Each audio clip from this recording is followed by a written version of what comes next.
Welcome back to the Lydia McGrew channel. This will continue my series on alleged themes in the Gospel of John, which supposedly indicate editorial activity in composing John, and compiling it, putting it together in the form in which we have it. Today I'm going to be discussing a particularly poor contribution to that argument. The argument as a whole, I think, is a complete failure, and this one is strikingly poor.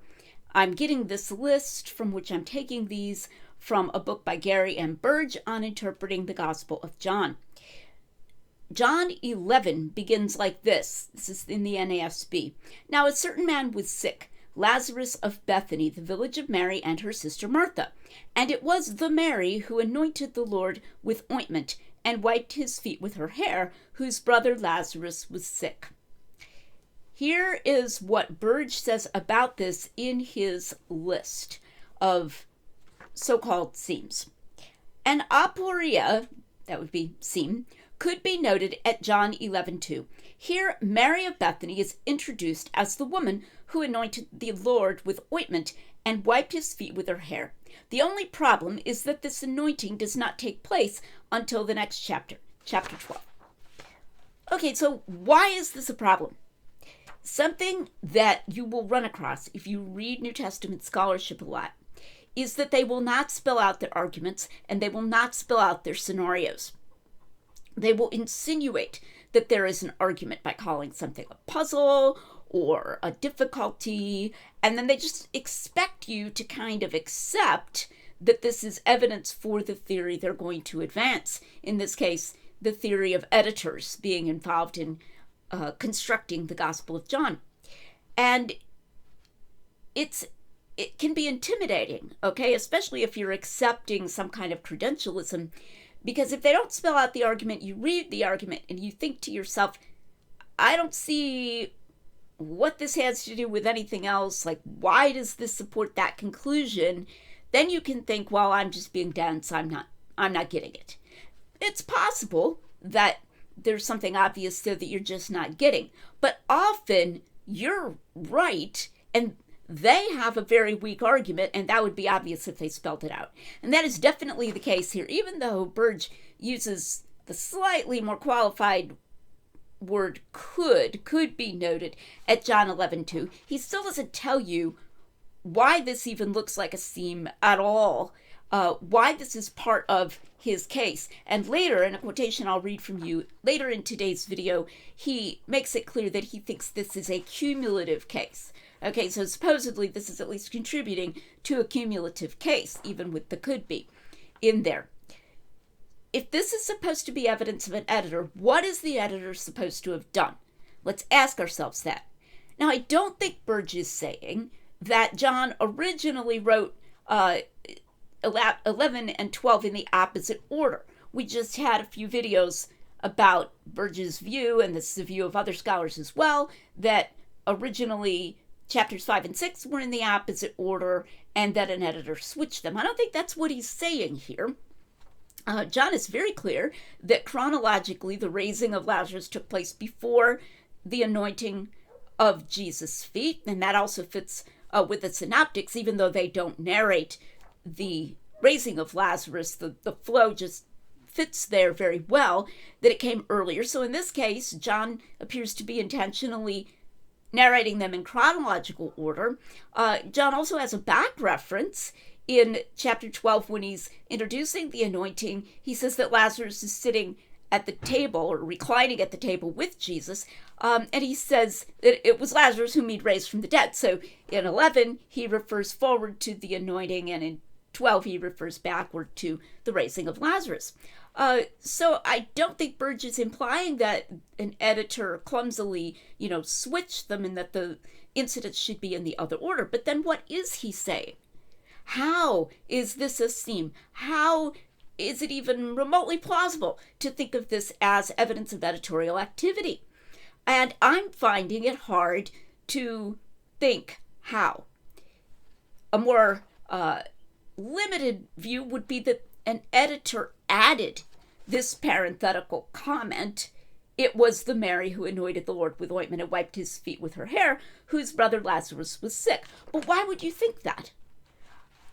If you're an editor, you're coming along, you're putting these things together, you presumably have the story, John's story of the anointing at hand, because you're editing the gospel, you're taking it through a process of editing. So you know John's going to tell that, and that it's going to come out that Mary anointed Jesus' feet. So this parenthetical thing is redundant. Wouldn't you, as an editor, be more likely to take out a redundant parenthetical comment than to add a redundant parenthetical comment that, slightly interrupts the flow of the story about Lazarus? I would think so. I certainly can't think of anything about being an editor that would mean that an editor would say, you know what I'm going to do? As I'm putting this stuff together, I'm going to put in a very slightly narratively awkward forward reference to the anointing of Jesus' feet, even though it's not necessary, because we're going to get that whole story very soon in the gospel. Why would you do that? So if anything, this is evidence against the activity of an editor. It's very strange because Burge appears to be thinking that anything that is not literarily smooth is evidence for editorial activity, whereas it should be just the opposite. An editor should be smoothing things out, not making things rough. And in this case, we can't even talk about sort of a uninformed editor, an ignorant editor who thinks that the events occurred in a different order. John is quite sufficiently clear here, and besides that, they still are being narrated in that order. So the editor doesn't seem to be confused on that score. So why is this even considered a seam and any kind of evidence, even a contribution to a cumulative case? I really don't know. And the only thing I can get is that this kind of vague notion that anything that looks like it's interrupting, anything that looks like it's not smooth, is automatically a seam. Automatically part of a case for an editor's, or even many editors' activities. And it hasn't been thought through well as to why or how that should be the case. He's just throwing everything in the kitchen sink in there. Now, in particular, this causes us to miss the fact that this actually sounds more like spoken memoir. As I often emphasize, when you get people telling their stories orally, the real stories that they remember that happened to them, they will interrupt themselves. They will make back references. They will make forward references. They will make digressions. They will make unexplained allusions. We talked in the last couple of videos about the phrase, the other side of the Sea of Galilee, as an unexplained allusion in John, because he thinks of the Capernaum side as the side where Jesus most often is active when he's in Galilee. And he doesn't stop to explain that. So it's a slightly awkward, the other side, when he's previously been talking about Jerusalem. Here as well, we have a very natural kind of thing that as the Apostle John is talking, maybe narrating to a scribe possibly, okay, somebody's writing down what he's saying, that he himself suddenly thinks, it occurs to him, oh, and by the way, this was the Mary that anointed Jesus' feet. By the way, the Mary is a very good translation of the Greek. You can look it up, Mary, the one who. Mary was one of those very popular, Miriam it would be, Jewish female names at the time. So this shows an awareness on John's part that there were multiple Marys. He's going to talk about Mary Magdalene later, of course, after Jesus' resurrection, Mary of Magdala. So here, it's kind of an awkward disambiguator. It's not just a smooth one like Mary of Magdala. It's Mary, the one who. This was the Mary who. So it shows an awareness of the popularity of the name and the need to disambiguate. and it shows an awareness that there's another story about her. You can take this either that he expected the members of his audience to have heard this story, or that he just wasn't really thinking much about that one way or another. A plausible case can be made that at least some members of his audience would have heard about the anointing of Jesus' feet shortly before his death. You might remember that when this story is told in the synoptics, Jesus says that this story is going to be told about this woman, that she's going to be, in a sense, famous among Christians for having anointed his feet. It doesn't name her there, by the way, in the synoptics, but I'd say it's clearly the same incident. So if, in fact, the disciples went out there and kind of thought, well, Jesus wanted us to tell this story because he made this comment and talked about it in the Christian community, it's very plausible that John's hearers, readers, etc., those who listened to his gospel read aloud in that very early church, would have already heard of her.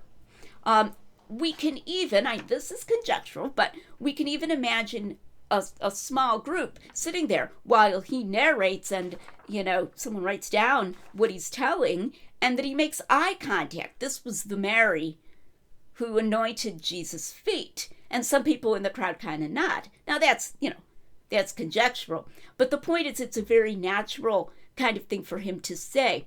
It's also possible that he's just remembering that about her. He's saying it as it comes to mind, and he's not worrying too much about whether his audience knows the story.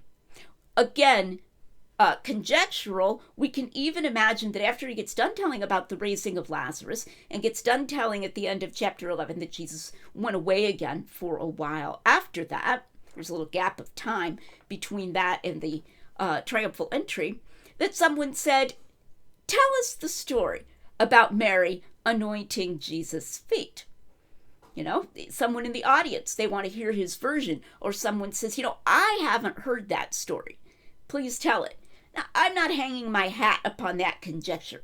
I'm just trying to show you what I am hanging my hat on, which is that parenthetical remark is very natural in a speaker who is an eyewitness. That's the way people talk. It's not actually a problem, as Burge calls it.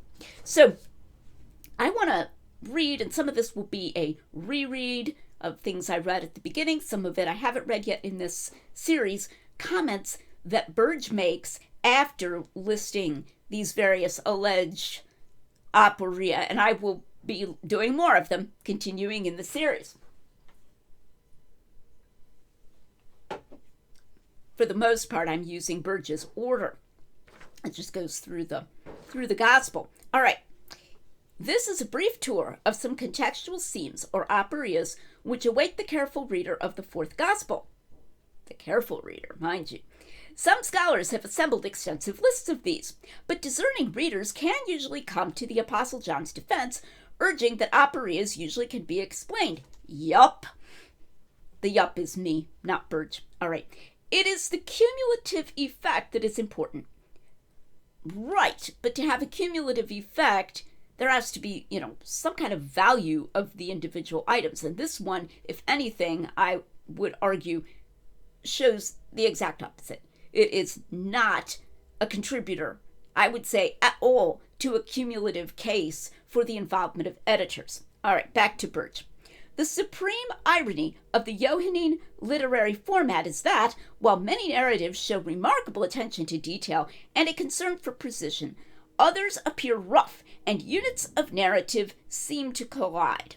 So this is his summary, but there's nothing about this little parenthetical remark forward reference to the story of Mary anointing Jesus' feet that causes units of narrative seeming to collide, or that appears rough in any sense that is a contrast with a concern for precision. In fact, there is a concern for precision here because he wants to tell you which Mary it is, because he knows that there's more than one Mary. So, no, this isn't, while some narratives show a concern for precision, others appear rough, as if that's, in contrast to a concern for precision. An interruption of the story by a parenthetical remark by someone very well aware of the historical context is in harmony with a concern for precision. All right, some more remarks from Burge. The aporias betray the diverse historical traditions that make up the fabric of John. These themes are positive, objective data and bear vital clues for us. And I want to say the words positive, objective data on the page in Burge at that point are italicized. Really? I mean, in the sense that these phrases are in there, the verses are there in the Gospel of John, but if we're going to talk about the direction that the data are pointing, especially this particular one and some others as well, they point in the opposite direction. They do not betray a diverse historical tradition that lies behind the Gospel of John. They actually betray the eye of the beholder. All right, continuing with Burge. There are snips in between some of these. The recognition of aporias suggests that the process of writing, compiling, and editing the fourth Gospel was more complex than we ever realized. Nah, it doesn't. All right, the fourth Gospel, this is some pages later, very strong statement. The fourth Gospel is a fractured text. Seismic seams. Seismic. Literary lacunae and editorial traces are abundantly evident. The phenomenon cannot be lightly dismissed, and interpreters must be aware of it as they move through the text. Epistemologically, I would say the phenomenon can be lightly dismissed. Sociologically, because there are scholars who think this, and you may run into it, and because Burge may be labeled as an evangelical scholar, well, even, Gary Burge recognizes this, I'm taking time to go over it. So I'm taking time to dismiss it lightly.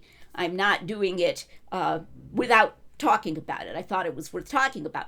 But in terms of the value of the evidence, I do not think that the evidence supports this at all, and these are vast overstatements. And even saying that it's the cumulative effect doesn't help, especially with ones like we've just talked about today concerning Mary of Bethany, it's almost incomprehensible why someone would even think of this as part of an editorial process. Okay, come back next time for the next in our series on themes in John at the Lydia Magru channel, where we're making common sense rigorous.